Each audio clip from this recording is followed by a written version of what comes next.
is one of our volunteers, Tim Broad. Right, ladies and gentlemen, we're going to take you back now to, in fact, the spring of 1945. The Allies have already crossed the line. The German army is falling back in good order, as they might be expected. But the German army was largely, the Wehrmacht was largely broken in the west at Falaise in Normandy. It is struggling in the east against the forces of the Soviet Union. Small units of Germans, like the one up here with the Flak-36 anti-tank gun, are digging in to defend the fatherland. And approaching them is a convoy from the 29th Infantry Division. The 29th landed in Omaha. So these are guys who've got plenty of combat experience. Although, to be honest, a good number are likely to be replacements given the casualties that the 29th have suffered. They're backed up by some light armour, an American M5 tank, and a British badge M24 Chaffee. Now, we know these guys here from the 7th Armoured Div. The 7th Armoured Div was about the only British regiment to use the Chaffee as a reconnaissance vehicle. So it looks as if a reconnaissance unit has teamed up with this American convoy probing eastwards from the... My goodness! There's an attack there. Right, the anti-tank gun has spotted them. And now the Americans are deploying to deal with that anti-tank gun.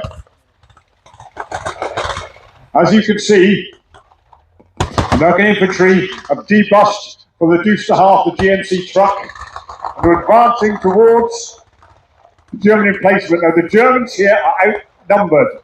It's a small forward emplacement, a kind of holding unit. Their job is not necessarily to defeat the incoming Allied convoy, but to hold them long enough for reinforcements to come in and flank them. Now, although they've got an anti-tank gun, they are at a disadvantage because here the light tanks can bring mobile firepower, as you can see there, they've got opening fire there on the position to dominate the position, to force really the German troops out of that dugout. There is a lot of fire going down. If you notice, when you see them a bit more closely, you'll notice that the American troops are tending to use automatic weapons or semi-automatic rifles. The Germans are largely using bolt-action rifles. They don't have access to that kind of ammunition support that the Allies have got. Having said that, Hitler is very aware that the Allies are still bringing in their supplies from the beaches of Normandy and latterly from Antwerp. So they're not completely... Right, now then. The Americans have marked the position, they're storming it, and the Germans, and one bit later, the Germans are withdrawing. At this stage of the war, the Germans were calling on just about anybody to form what were known as Kampfgruppe, battle groups, largely ad hoc formations. Some of them may have been Panzer Grenadiers, some may have been Waffen-SS, some may have been Luftwaffe police, anti-aircraft batteries deploying their 88s as anti-tank guns. Some may even be Hitler Youth. It's a mixed group, but they're fighting on now. Many of the Allies at this stage, realising the war was going to be ending soon, became increasingly resentful. Read the veterans' accounts, becoming increasingly resentful about the fact that people are still dying. Why don't the Germans just give up? They know they're going to lose. Many, many reasons. Some of the young Germans here have been inculcated with the spirit of Nazism. As members of the Hitler Youth have been inducted straight into things like the Waffen-SS. Others may be clinging to this idea that Hitler has, that if they can make the Allies pay in enough blood for every metre of the fatherland they seize, then perhaps the Western Allies will go to the negotiating table And Hitler's dream is that the Western Allies will join up with what's left of the Wehrmacht to drive the Soviet troops out of Eastern Germany. Some may simply be afraid not to fight because they've seen the bodies hanging from telegraph poles with the notices around their necks, "This coward refused to fight for the fatherland." There are SS death squads, discipline squads, if you like, roaming behind the lines. Now, these young Germans here have done their job. They've held the Americans long enough for reinforcements to turn up. And we can see here, so again, it's a mixed group of reinforcements. This is not a Panzer division. This is the sort of firepower of the Kampfgruppe. In front, we have SDKFZ 222. A light armoured car, did great service in the Western Desert with Rommel, armed with a 20mm cannon. It's getting a bit elderly looking by this stage. They're pleased to see the big fellow in the middle. To the rear, we have a Hanomag half-track 251 personnel carrier, but in the middle, of course, they've got their trump card, this Kampfgruppe. They've got a King Tiger, a Tiger II. And yeah, you can see that's a fairly intimidating bit of kit. Now, the Tiger II was issued to elite forces only, so the chances are then that the young men manning that Tiger II are again probably Waffen-SS, one of the Waffen-SS Panzer units, split up from their fellows, acting as the fire support for this particular Kampfgruppe. In the rear, the half-track, well, I'm now pretty sure that these German troops are, the foot soldiers are Panzer Grenadiers, because only the Panzer Grenadiers had access to this kind of armoured support, this kind of armoured transport. The average Wehrmacht soldier would go to war on his own 2 feet and be supplied from horse-drawn wagons.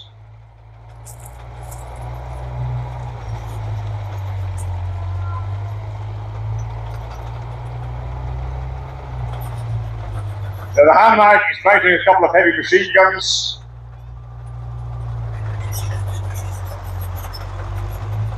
An MG-34 and MG-42. Each one of those capable of laying down somewhere in the region of 1,200 rounds a minute.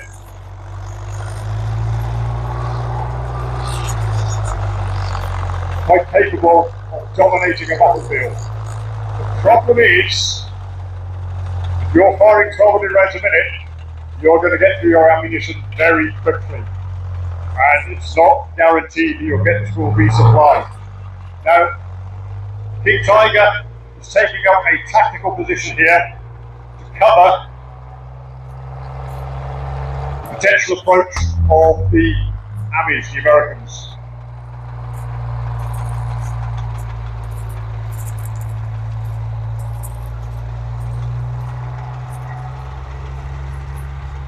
This is a real threat. That Tiger is capable of taking out anything that the Allies have, 2 kilometers away. It's very, very powerful. It's also very, very heavily armoured. It's going to take something to penetrate that heavy armour. A British 17-pounder anti-tank gun? That'll do it. The Americans haven't necessarily got access to that. At the moment, the only armoured support they have are 2 light tanks. The Chaffee is mounting a cut-down 75mm, but that's not going to do. That's a cut-down version of the gun on the Sherman, to an extent. It's not going to be capable of dealing with that King Tiger.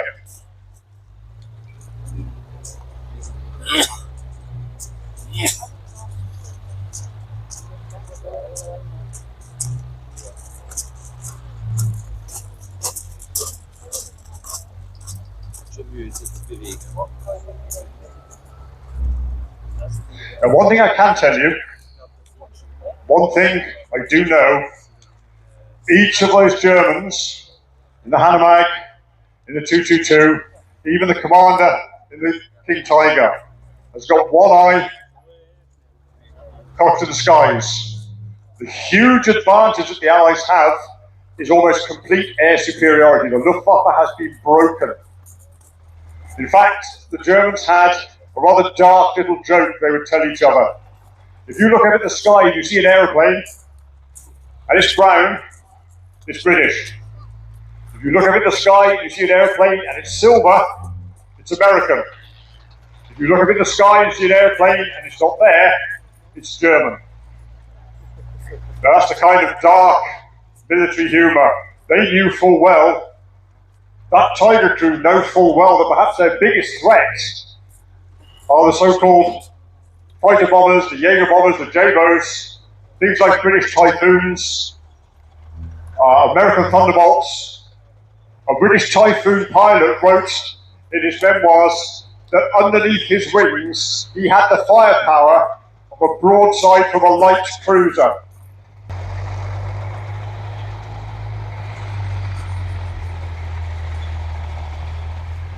You're getting a good view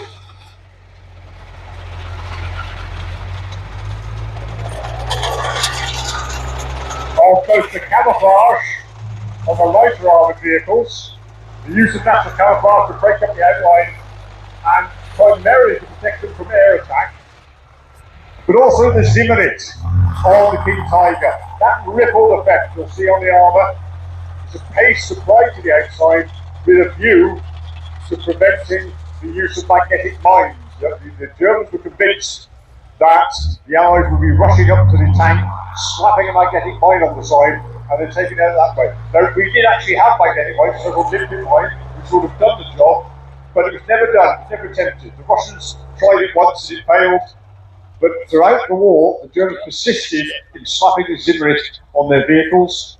Now, here you can see these Panzer Grenadiers are deploying. The NCO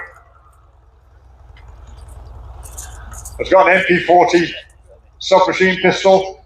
We've got, I can see, there's a Russian. I might see it now. Some of them may be armed with Russian weapons, which have been brought back from the Eastern Front. But like the Panzergruppe itself, in many respects, their weapons are going to be what they can get their hands on.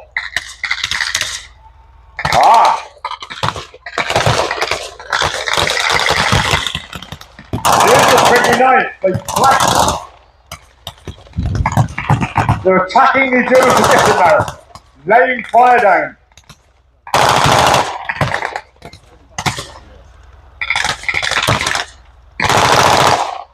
The Americans had a Maxim, not a Maxim gun, had a Maxim. Find them, fix them, flank them, finish them. Find them, well they've done that, or rather they've blundered into them. Fix them, that's what they're trying to do now. There they are, the Germans are withdrawing to a village nearby.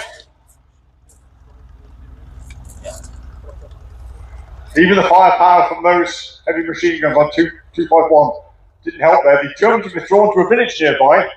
The next thing they need to do is to flank that position and then just to finish off and roll it up. But with that King Tiger there, it's questionable whether infantry, like these guys here, are going to be, no, they've got a heavy mortar position. That's it, keep that fire going guys, keep their heads down.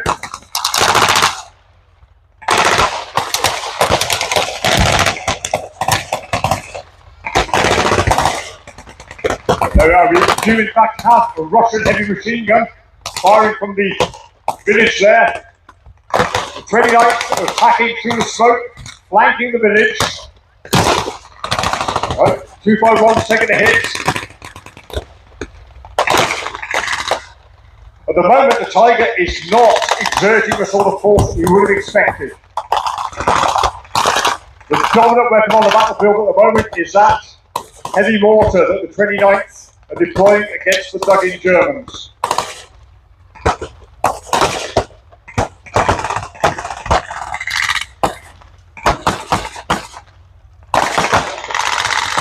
.251 is burning. Right now. The obvious thing to do at this point, get on the radio and whistle up some support of your own. and it looks as if cavalry has just arrived. 2 Sherman tanks, an M4A1 and M4A2, M4A276.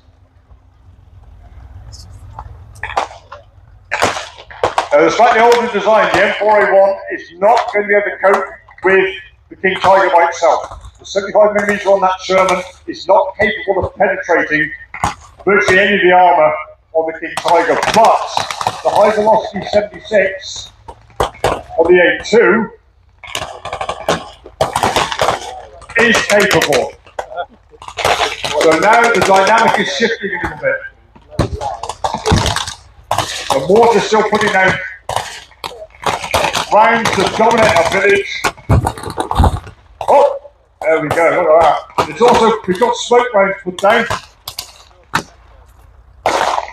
This is to mark the position of the American infantry. If there are any Allied aircraft in the air, we don't want them bombing the American position, so they're marking their front line with coloured smoke. The 222 decided discretion is the better part of valour. And then there's a white flag in the village. There's a white flag. The Germans have surrendered. Now remember, some of these German troops, some of these Panzer Grenadiers might be 16 or 17 years old. They might never have been in combat before. They've just gone through a terrifying, gut-wrenching experience. Some of them have been told they'll be shot by the Americans if they surrender. Others have decided that surrender is the only obvious thing to do.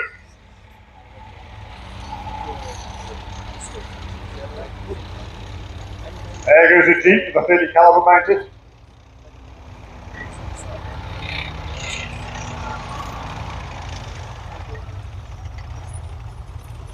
Try and put yourself in the mind of one of these young Americans from Wisconsin, Arkansas, never been out of the state before, let alone overseas, thrust into this visceral battle for a continent.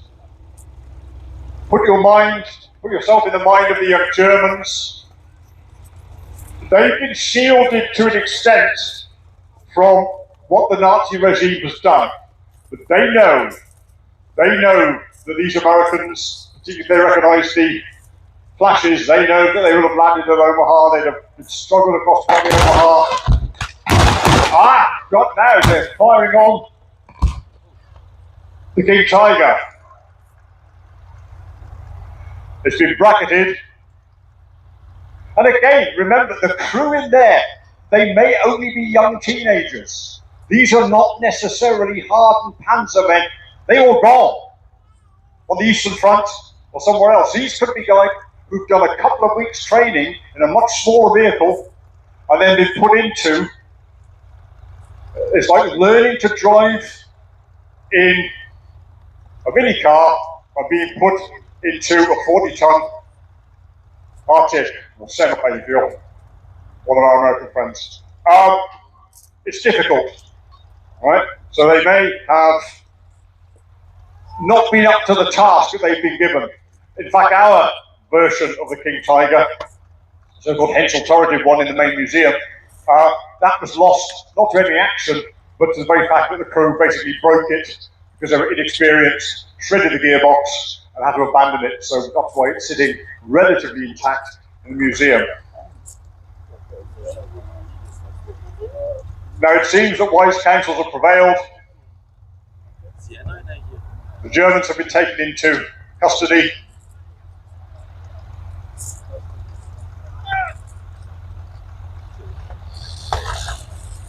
Having been relieved, I suspect, of things like watches, cameras, and also any documentation that might be useful to commands. And that's mainly because for NATO, we've got a big enough force that puts off the idea of anyone attacking us. That's called deterrent. We're back to that again, thinking about it yet again today, of course, in the modern era. I talked this morning, I was finishing off about those British tanks at the end of the war, and this coming on now is the Centurion, A41, the tank that we hoped would be ready in 1945 to really do the business for us. And as I mentioned, it misses the end of the war by only a few weeks. Operation Centurion, we send the very first prototypes out to Germany to test them, to see if they're going to be any good. And it turns out we've picked a winner. You never really got a chance to see him in action. That's the thing. Now you would have seen, we talked a little bit earlier, you're going to see again the M47 tank, etc. That's a rush tank in the early 1950s.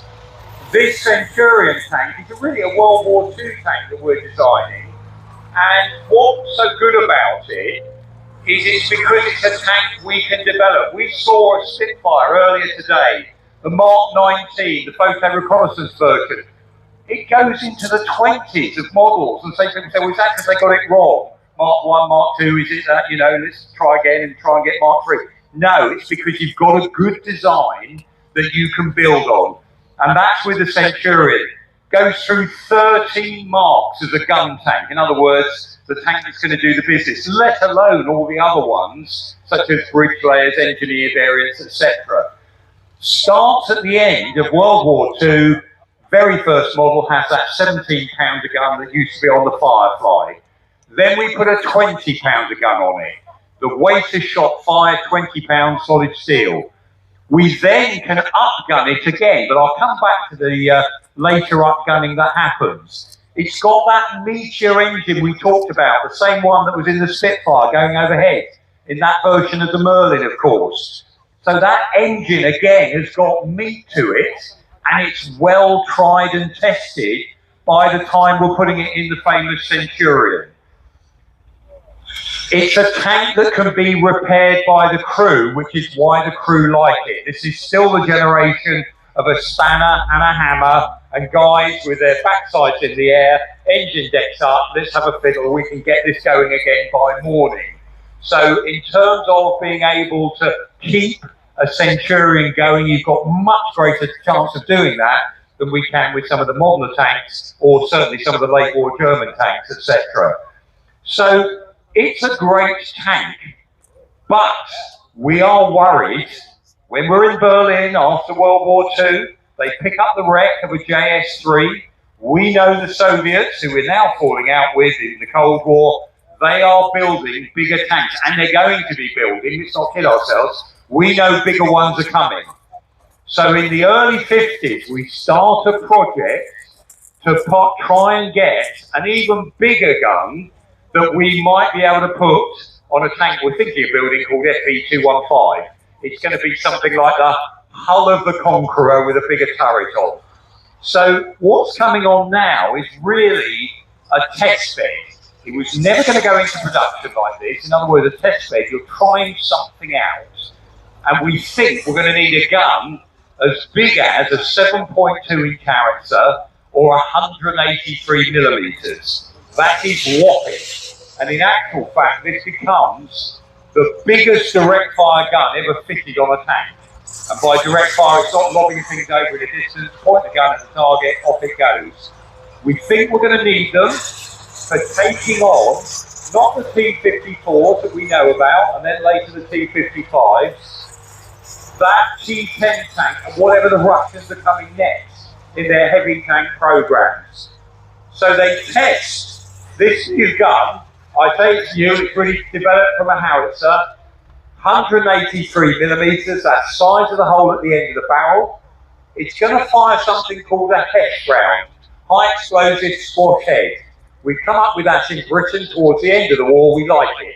It's basically a shell, thin case, full of plastic explosive. It hits the enemy tank, pancakes on the side, detonated a fraction after it's hit, and that sends a shockwave through the enemy tank's armour.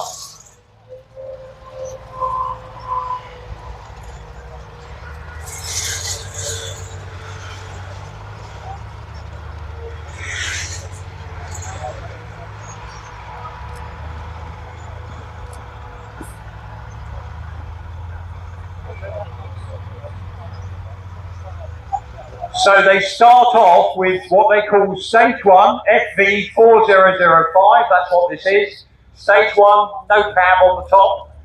It has an auto assist to try out firing. The rounds are so big, how the hell are we going to do it?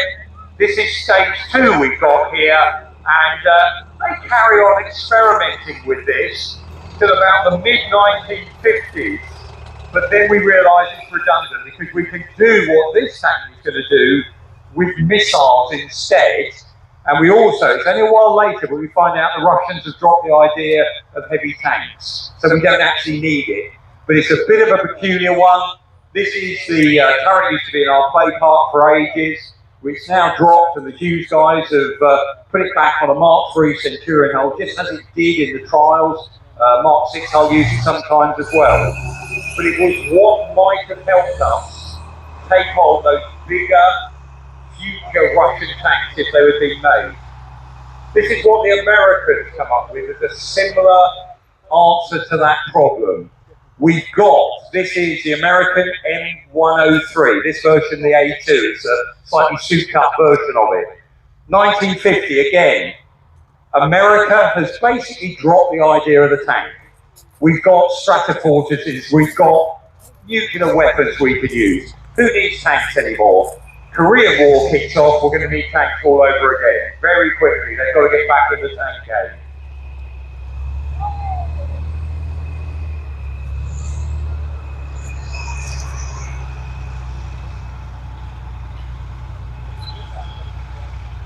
So for the Korean War, they're reactivating, they're taking M26 Pershing tanks off of gate guards, monuments, get anything that they can get out to Korea in time. They start a program, that's, we see the M47, they start the program for this fellow in 1950. They go to Chrysler, and the guy called Keller, who's head of Chrysler, gets his eldest son to take charge of the project, and they come up with this whopper, because again, they're worried about those bigger Soviet tanks we might be meeting. Now, the gun they pick up on this M103 is actually an anti-aircraft gun from World War II. It was their heaviest anti-aircraft gun. It could fire a round up to 60,000 feet. So what they're doing is all the oomph behind that, instead of going up in the air, they're going to actually do it directly at a target now. And they test that gun. They've got this amazingly big cast turret they put together. One of the biggest castings going. You look at the size of that thing there. And unfortunately, though, they use components from the M48 tank. They've built a new factory that's going to build M48 tanks. This is built at the same place. Some of those components are just not up to it. So they end up putting these in store for a year in 1954 whilst they work out what they're going to do. 98 changes have to be made onto this vehicle before it's okay. They only make 300. Some of them go to the US Army. They're only in service for a very short space of time, up to about 1960. And then most of them are handed over to the American Marines. And this one is in US Marines colour. It's a late one, as I said, M103. It's called A2 model. That's because it's got a newer engine. It's the same engine that powers, we're going to see a bit later, the M60 tank. But the idea is, we sometimes call them Overwatch. It was going to be the tank on the hill that was going to pick out the bigger Russian tanks, take them on, whilst the other tanks do the things in the foreground. Wasn't a great success. Again, it was superseded quite quickly. The last of them went out of service in about 1976. And our friends who've come all the way over from Vienna to crew this, they work in the Austrian military collection there. They're driving this one around for us today. So you've got that idea of the scale of the thing. They're made also redundant back to our wonderful Centurion, because in 1954 we pick up a T-54 driven into the British Embassy compound in Hungary. We measure the thickness of the armour, and we realise we're going to need a bigger gun on the Centurion. This gun, the L7 105mm gun, firing discarding sappo, in other words a slugger metal, has got better penetration than that 120mm gun. so it makes these bigger tanks redundant.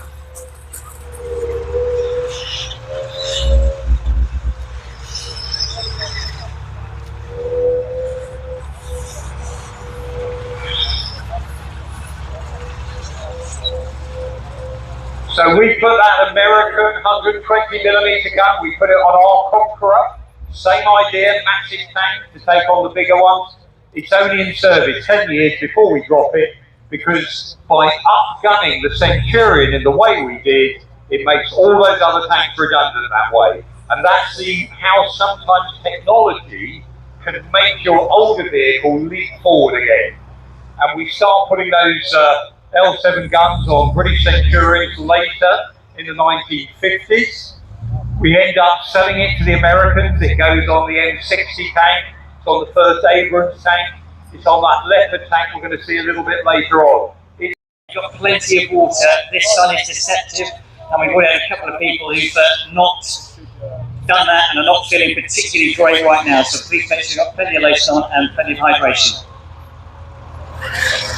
Right, ladies and gents, next part of the display, as you just heard, this is the post-war era. This will take you from 1945, end of World War II, up to pretty well the modern era, and it's about the arrival of the main battle tank. I'm not going to attempt to talk over these things, so I'm going to let them go past, then I'll come around and do individual laps. I'll tell you a bit about it.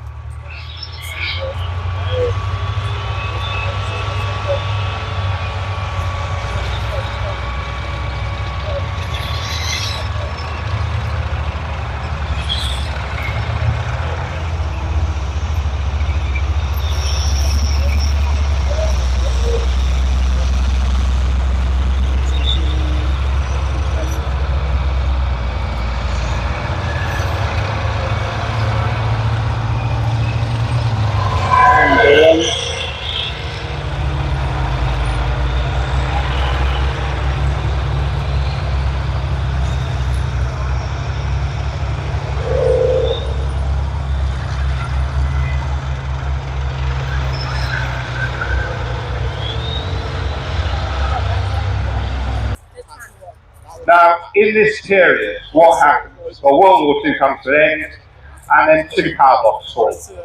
And for the next few decades, you've effectively got NATO and the Warsaw Pact facing off across what we call the IGB, the inner German border.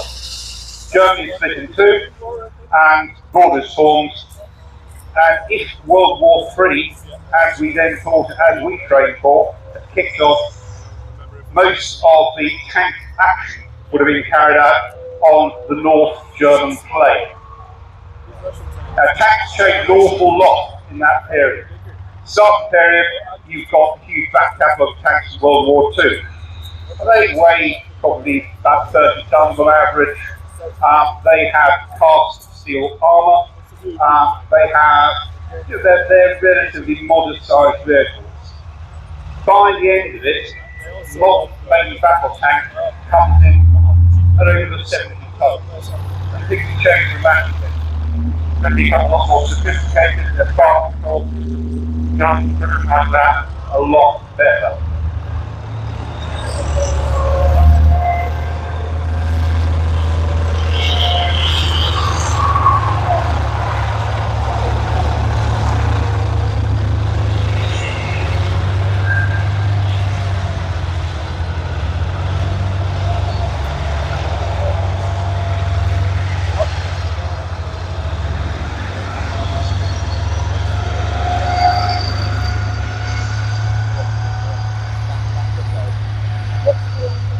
You can tell how big and heavy they are. I can feel the ground shake as they go past. I'm sure you can too. The other major change is armour protection. At the start, as I said, we have effectively cast steel or welded rolled homogeneous armour plates, much like tanks of World War II. Modern tanks are completely different. They have composite armour. And you can tell whenever you see them that what type of armour a tank has, because the older type of tanks, cast steel, it's very much a rounded, almost organic profile. Modern tanks are very squared off. They are slab-sided. The reason for that is composite armour is produced in slabs, different materials, steel, ceramic tiles, complex polymers, a sandwich of material. You make it in large plates, but they can't easily be bent or shaped. That explains, you look at a Challenger 1, Challenger 2, an Abrams, that explains the shape of it.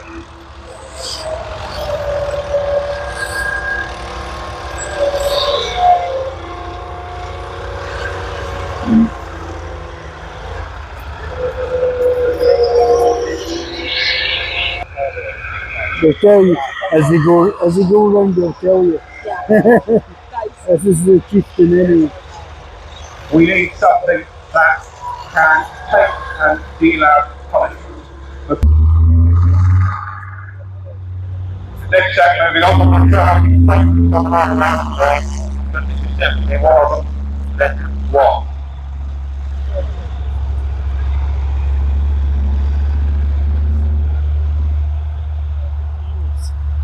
Leopard 1, design.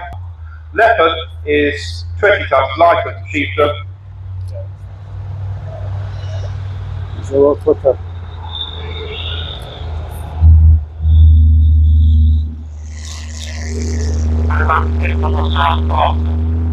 It's got the gun, it's got the L7 105mm gun, British design gun that David I think touched on briefly earlier. And it's a very, very good tank indeed. It has been upgraded. As you look, when you come around, you'll see it's actually got extra PK armour, rubberised armour on the turret and on the hull. Better fire control system. The main thing about it is its reliability.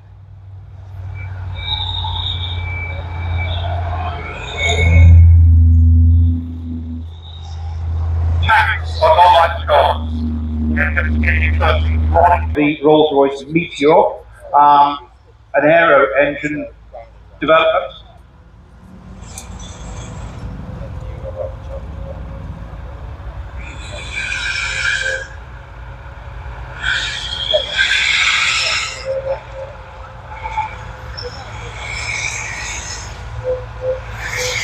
Meteor, as we may have mentioned already, was derived from Merlin, the aero engine that powered, or still does power, that Spitfire that gave that wonderful display overhead, in order to turn.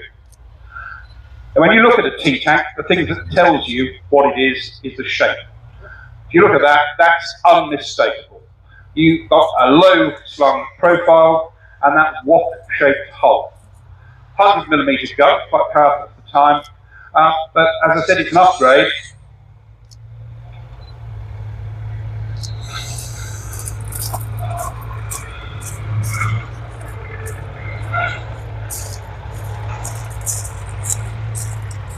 They took the T-54 and upgraded its fire control system, gave it a new turret, and for the first time, you've got a Soviet tank with what's called a turret class. Now, for those of you who don't know, that's what the crew stands in when the turret revolves. T-34, other tanks, didn't have one. So the crew had to caper around in a circle to avoid the gun as the turret reverses. T-55, and the M47 is not in service with the US Army for very long, because they want to upgrade to, first of all, the M48, then the M60.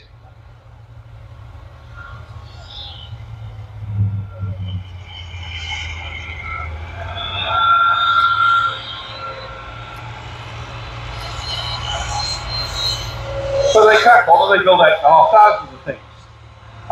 It's a good capable tank, cast turret. It has a welded armor plate hull, 90mm gun.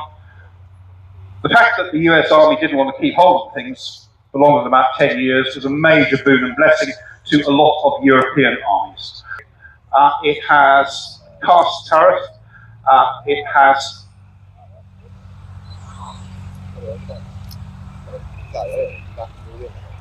touch dust and diesel there.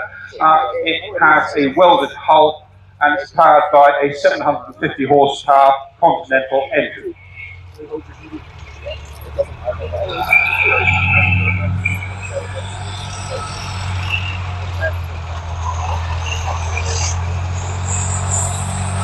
capable tank. That particular example was serving with the American Army in West Germany and was sent to the museum by the US authorities. That camouflage scheme is authentic to her service over there, as I said, in West Germany. That's a 13-ton tank, that's a light tank with a 75mm gun. And they also put a 90mm gun and a 105 in there. It was originally built to be air portable, although having designed the thing, I'm afraid they didn't then build an aeroplane that could carry it for about 20 years. But it remains a remarkable, quirky, strangely attractive little tank.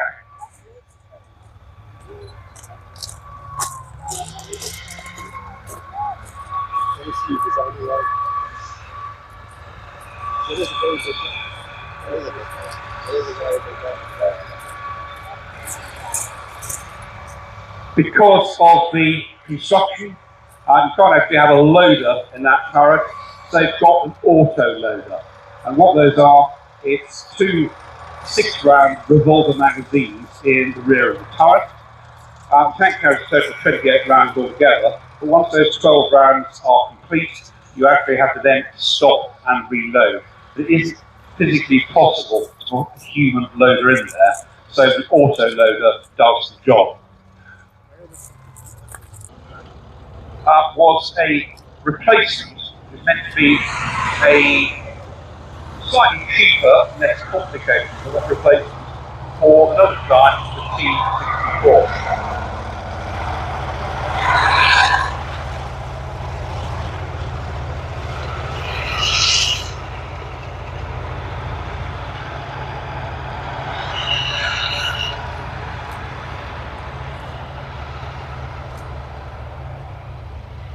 T-72 comes out in the 1970s, and there are lots still in service. Now, the Soviet Union never went into making tanks in small quantities.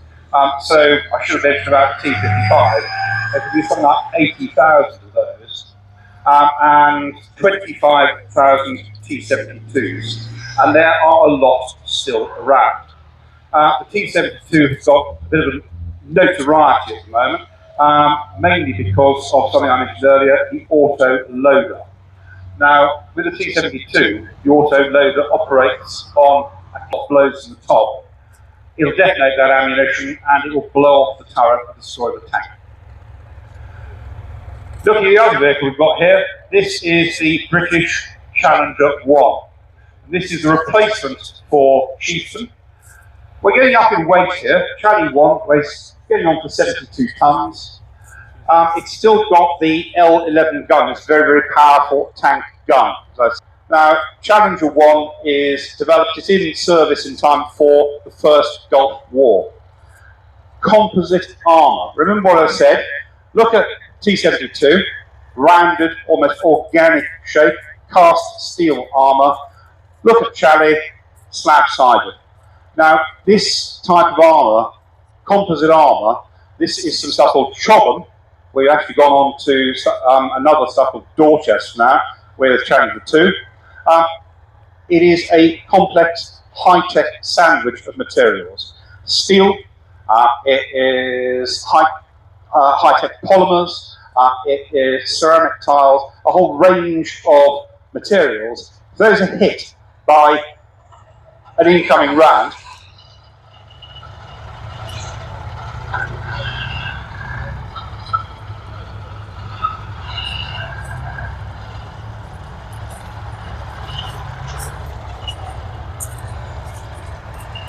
that round has a number of different types of material to get through.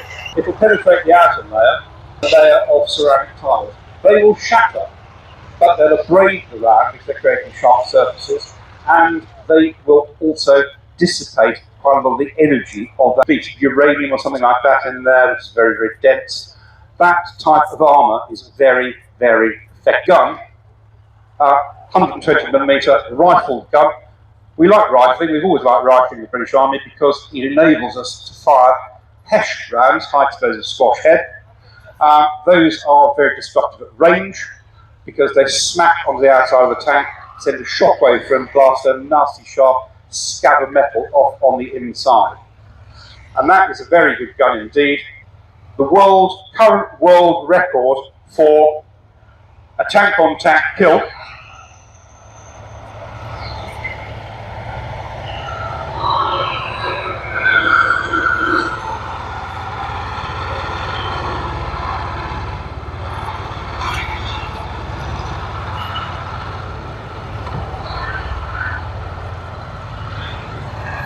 just let the T-72 finish a run past.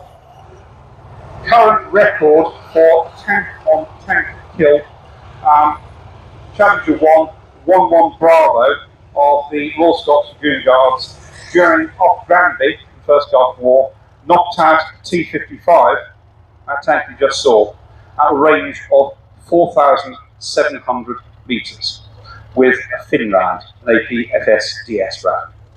That's a world record. That's extraordinary. I mean, that range that's almost 3 miles away. It is a tribute to, first of all, the quality of the gun, and secondly, the actual sighting system.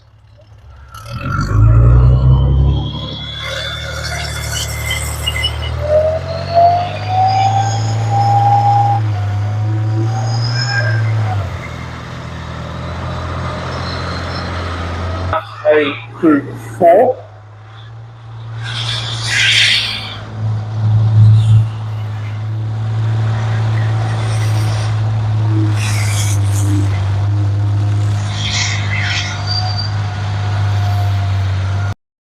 That area. And the first thing you'll notice, of course, having seen Chris's talk, is they're all quite small.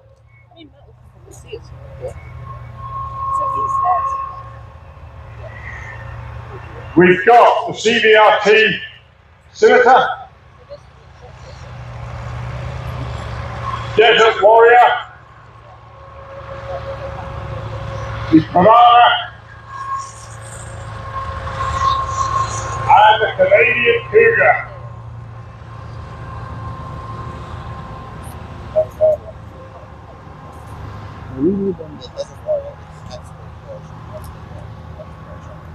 It became pretty clear after the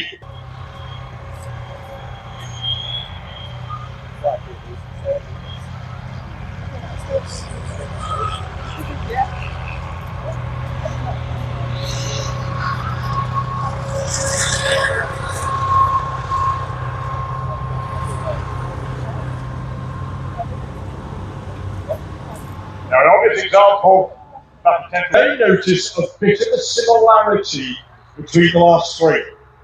That is, quite on purpose, there is definitely a linear development between the 3 of them. What was needed, it was felt, was the capacity for a rapid but effective response to threats around the world.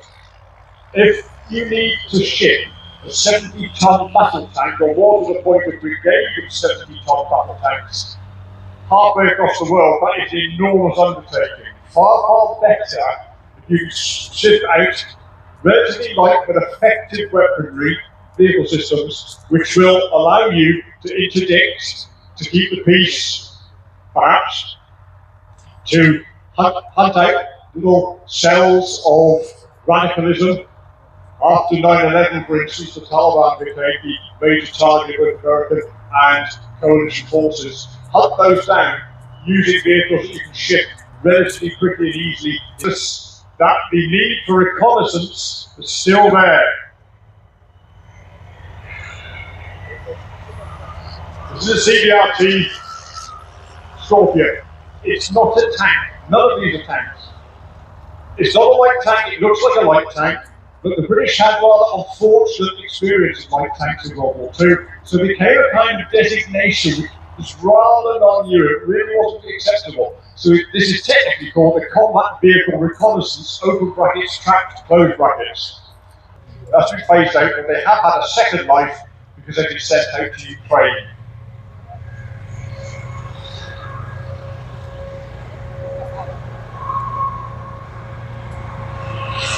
Right, now this vehicle is the Desert Warrior, and you might describe it as a hybrid vehicle. Technically it's called an infantry fighting vehicle. I'm really ever so slightly nerdy about this.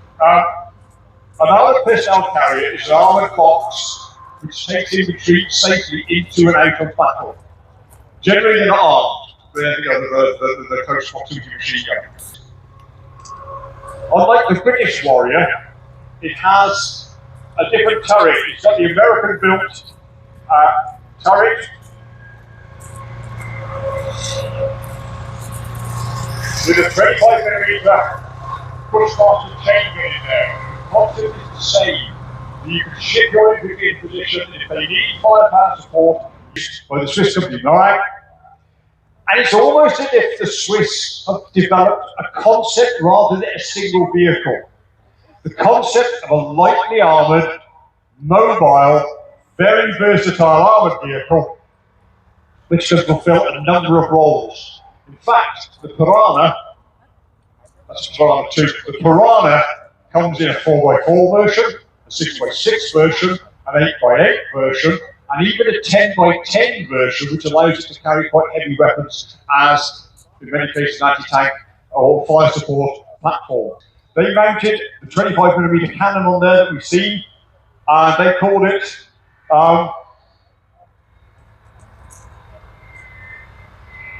the Aslav, the Australian Light.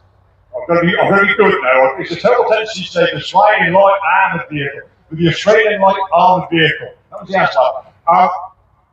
It's pretty much the same turret as you get on a sword. They're not quite the same, they're pretty much the same.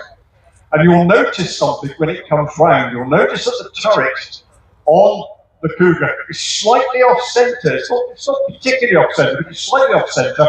And the reason for that is it balances the weight of the engine, because this is was designed to be fully amphibious. And the idea was if you could get that balance, you weren't then sort of floating along with a list.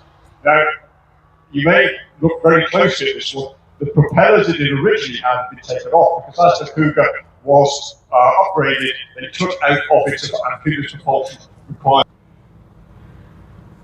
I was attached to those Canadian infantry units which had no Leopard support, no Leopard tank support. Perhaps the most dramatic example of the impact that this change in thinking had was on Belgium. The Belgians got rid of all of their tracked armoured personnel carriers and even their Leopard 1 tanks, which they sold off to friendly nations. And they used Piranha derivatives for all of those roles. And it makes you think a little bit about that change in thinking. We're no longer talking about peer warfare. We're going to have a look at, as we've just been saying, some of these nice bits of kit. Now, without us being sneering, the first one that's coming on is, it looks like a Tonka toy, doesn't it? It's going to be one of those that, not armoured, well, it is armoured actually, isn't it? It's got an armoured cat. I'll leave it to you, tell us about it. Yeah, absolutely. So the first vehicle that we're going to see coming out today is part of the MAN SV, or support vehicle range, okay? This one is specifically from the SX, or Extreme Mobility. Very obvious to tell because it's got 8 wheels. The variant you see in front of you is the SCR, so Support Vehicle Recovery. What does that mean? This is the Army's small Swiss Army knife for getting vehicles up to about 30 tonnes out of trouble. What you can see obviously on the back there is the large crane. That crane enables it to lift things up to about 15.5 tonnes. And when used in conjunction with its main winch at the back, capable of pulling between 25 to 50, dependent on the configuration, that can actually be used in conjunction to lift and to drag. What I want you to think of is something like a jackal stuck in a ditch. It's perfectly able to lift and pull that out the way. Other features you'll notice on the front, the smaller winch there, that's purely for self-recovery. That's used if this gets stuck. Now,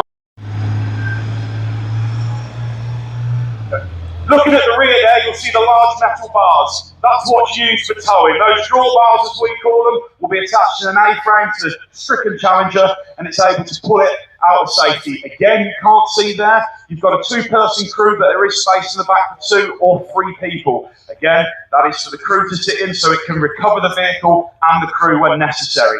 Also on the front, you'll notice the dozer blade. Dozer blade, particularly important, it can be used for digging shell scrapes for fire positions. for crushing cars, which we love doing, but more importantly, on a day like this, if you're on exercise and there's nothing to do, lift it up, turn it up, and it's fantastic for sleeping on. And having spoken to the crew of this vehicle earlier, they really love it, don't they? This is one of those vehicles, if you look at it, it looks the part, doesn't it? There's something rather meaty about it, and from the point of view it does what it says on the tin. It really can work, recover what it's needed, and again, that idea of getting the assets back. Those are blades really important for urban warfare as well. We're going to have a lot of clutter to get out of the way if we're going to have to go through an urban area. Absolutely. I'm touching on to the kind of urban fighting, and we wanted to bring up the fact that, yes, they are combat support. There is a very famous case of a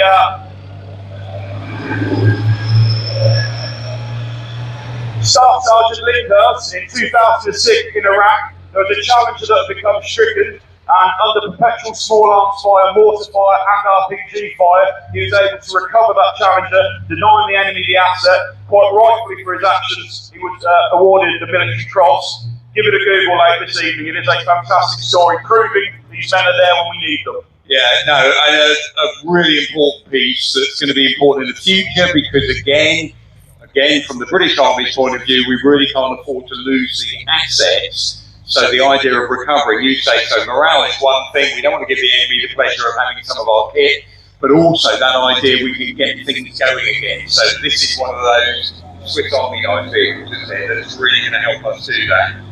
Absolutely. And now we've gone from Swiss Army knife to super specialised. However, this kit ticks every box when it comes to being a key asset, a hugely high value target for the enemy and vital for us to protect. What you see here is the Titan, part of the T2 series of engineering vehicles that include the Trojan. The Titan is there to lay bridges. What you see on the top there, incidentally based on the Challenger 2 hub, but on the top there, you've got the bridge. More specifically, the number 10 bridge. Number 10 bridge capable of spanning 24.5 metres. You will see shortly that coming down. It's scissor action, is what enables it to do that.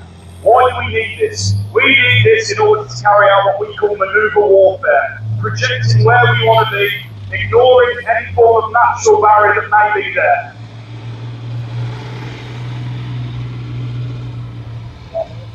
So you say manoeuvre warfare, and it seems a really obvious thing, but we have to repeat it. If you're the enemy, you're going to blow up the bridges. Water is always a problem for armour to cross. We've got to get across to the other side. You either have amphibious, or you have to lay a bridge to be able to do that. So a very, very important asset if you're in anywhere where you might be coming across, of course, think of Europe, rivers, etc. everywhere. Absolutely. So the engineers have their own internal reconnaissance part, the armoured engineer recce. They push forward alongside our reconnaissance to ID a suitable bridge crossing space. Once that bridge crossing space is confirmed as being correct, what's going to happen then? Well, firstly, on the home bank, we're going to have challengers, if available, set up in overwatch. They're looking out. They're not looking at the river. They're looking into depth. As soon as we decide to release the Titan, as you can see, this is a very, very, very vulnerable time for it.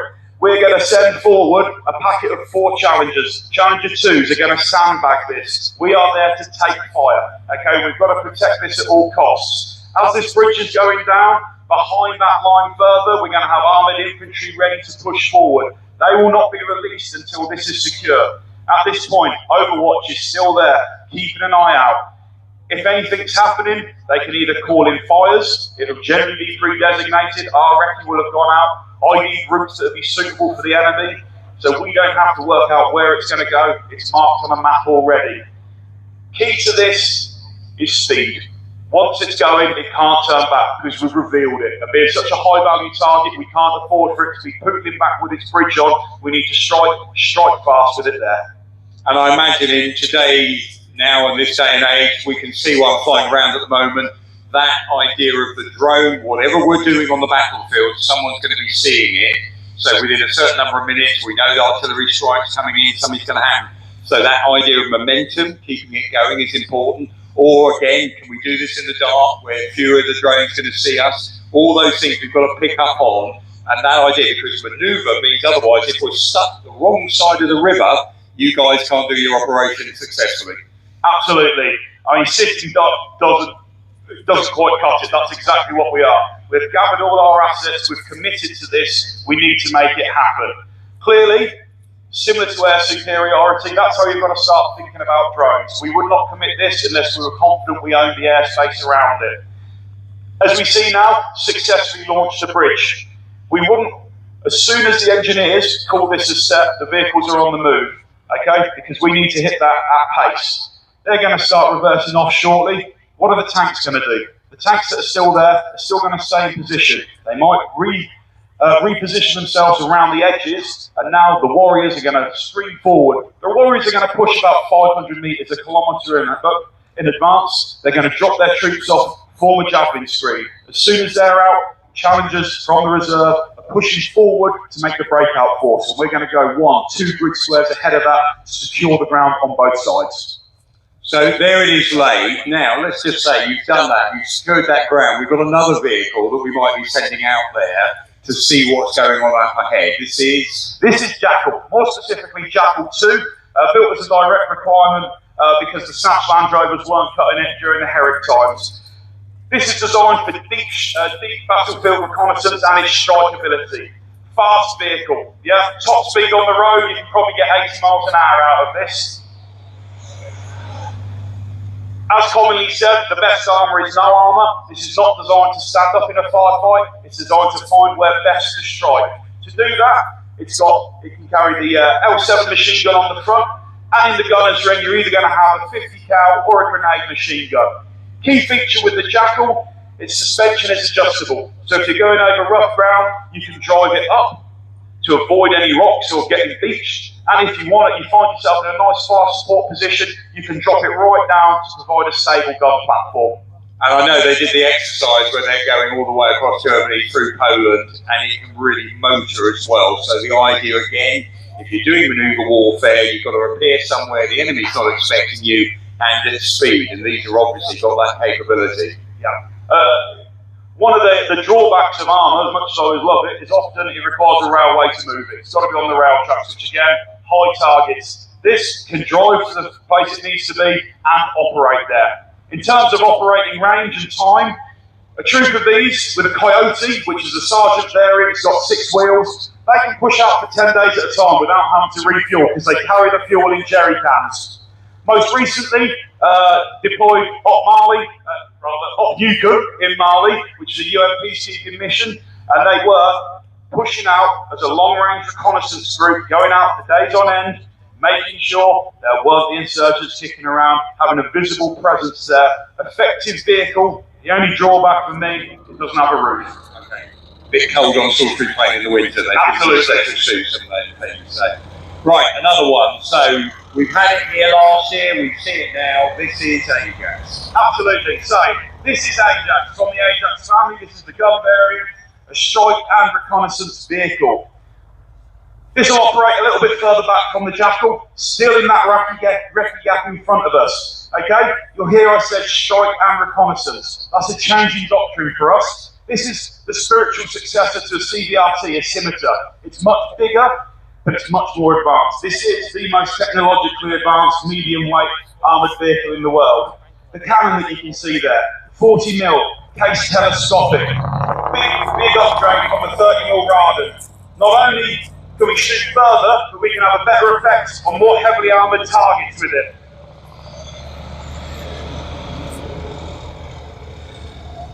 Fitted with an array of sonic sensors that can pick up and ID vehicles or munitions from the sound alone. Imaging systems much better on it, meaning we can double the recce distance, i.e. we can hear them from twice as far away as we used to be able to. Quick note, if you were here last year and saw it, you'll notice there's an addition of a thermal sleeve on the cannon now.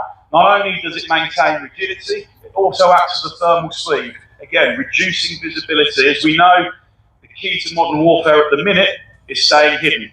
And having a big white hot cannon on the front of the vehicle is always the best way of doing that. So obviously it's a very hot off the press site vehicle. Those of you who went down there, photographed the outside okay, but we really don't want to reveal all that latest kit that's inside. So again, back to if one of these, something could happen, you need to recover it. We do not want this falling into bad guys' hands. Yeah, absolutely.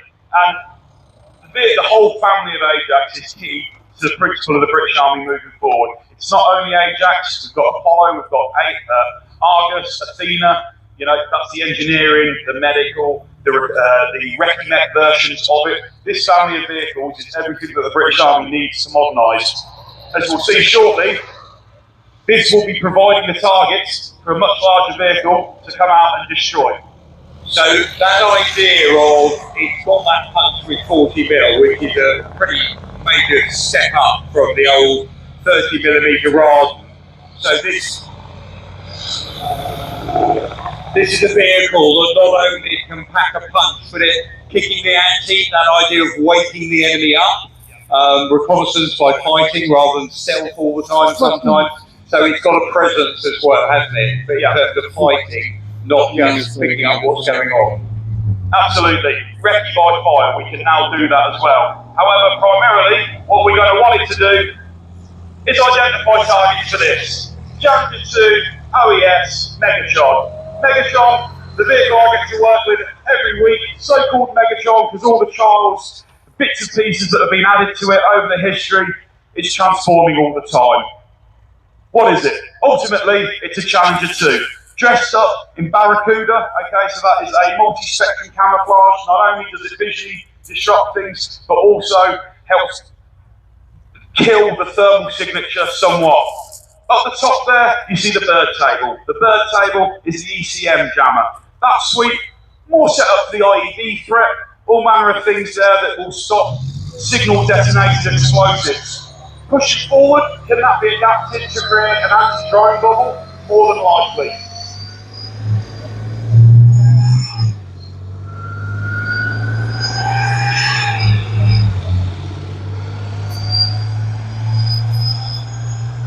So Challenger 2, it brings in this idea of the hunter-killer, commander looking for targets on what might be lots of enemy vehicles on the battlefield.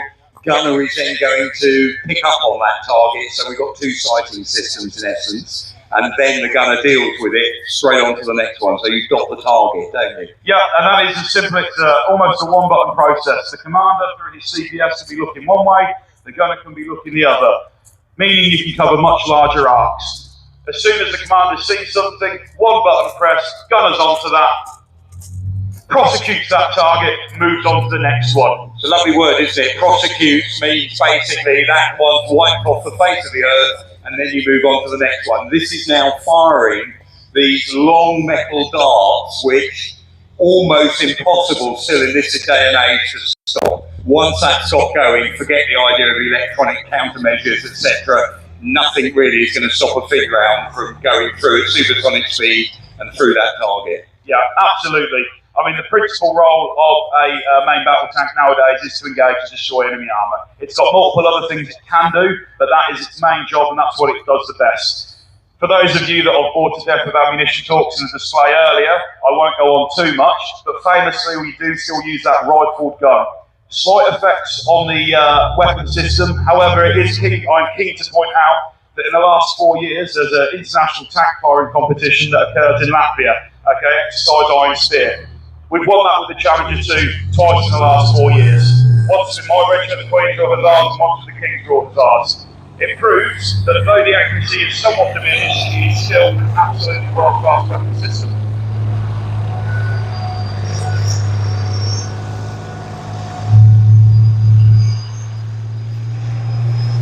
Of a Challenger tank is this slightly faceted surface, and that's because it's got this wonderful chopper armour under there. And you don't want to tempt fate, but we really haven't lost one or lost a man through penetration of chopper, have we? No, to the point where it's still such a top secret, that vehicle cannot be left out overnight anywhere without someone guarding it. Even if it's on a secure military establishment, it's that good, and with Challenger 3, it's only going to get better. At a level. So he could tell you all about what's in it, but then we'd have to kill you all afterwards. So that's why obviously we do not want the bad guys knowing what that level of protection actually is, but the good thing is people are very confident that this has done the job, and that's only getting better all the time. What's the next fella?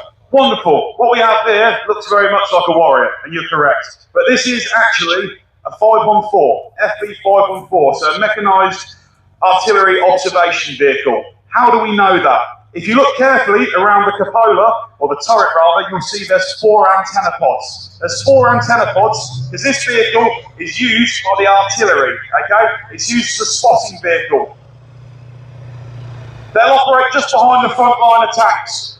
If we call up an artillery target and they're not sure, they can head forward, ID the target specifically for us. In the back, they've sacrificed some space to carry soldiers, and they've got more advanced radar systems and sighting systems. One of the rarer variants of the Warrior. Too, so it really has a lick on it, and those brakes are amazing, aren't they? It can stop on it, seem to go up on its nose, deposit everyone out the back, debust them very, very quickly. They finish the attack on foot, and you've still got cannon fire on the RP version to suppress the enemy while they're going forward. And in whatever variant of the Warrior we've got, whether it's the troop carrier, the command variant, the various recovery or repair variants, or indeed the artillery ones, I can genuinely say every operator, whether they be infantry, drive, quick, get you out of trouble when you need to, got enough space in there to carry what you need. It really is, going back to the tool analogy, a fantastic multi-tool. And I love mentioning this story every time. The engine in the Warrior that you can hear, it's got a bit of meat to it, yeah? Starts off as a starter motor for a destroyer. You've got a lot of welly there, okay, to be able to power that around, because, and again, over time, what do we do with vehicles? We add on armour, we're bound to do things to add to the weight and everything, but we really need to keep that mobility up, because again, one of the greatest things for this on the battlefield is that speed. You're moving so fast, the enemy are not going to have that chance to train their weaponry on you. So using that speed and that mobility, don't stop anywhere until you really, really have to. Yeah, and an interesting point about the addition of armour. One of the things you notice with the Warrior, lack of firing ports in the back. Many of the nations will have them. We don't, because if you need firing ports, we'd rather have the additional armour there. So it's a delivery system rather than fighting from the vehicle. That's what we tend to think of, isn't it? Two circuits view. I say this every time. This is the British Army, it's your army. They will be going to places to fight. Politicians, you vote into power, will be sending them there. So give her a round of applause. They are your army, so own them.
So, ladies and gentlemen, the vehicles are going to park up. They're going to switch off. The crews are going to come out. If you want to have a word with them, please stay the other side of the Gabion wall, but they'll be there for you to have a chat with, as will the Royal Armoured Corps recruiting stand that's out the back there. If you want to pop and talk to people about what it's like in the army, these are the real people doing it. Go and talk to them. And one last time, give them a round of applause. They've given up their day. Well done to these guys. Thank you very much for that.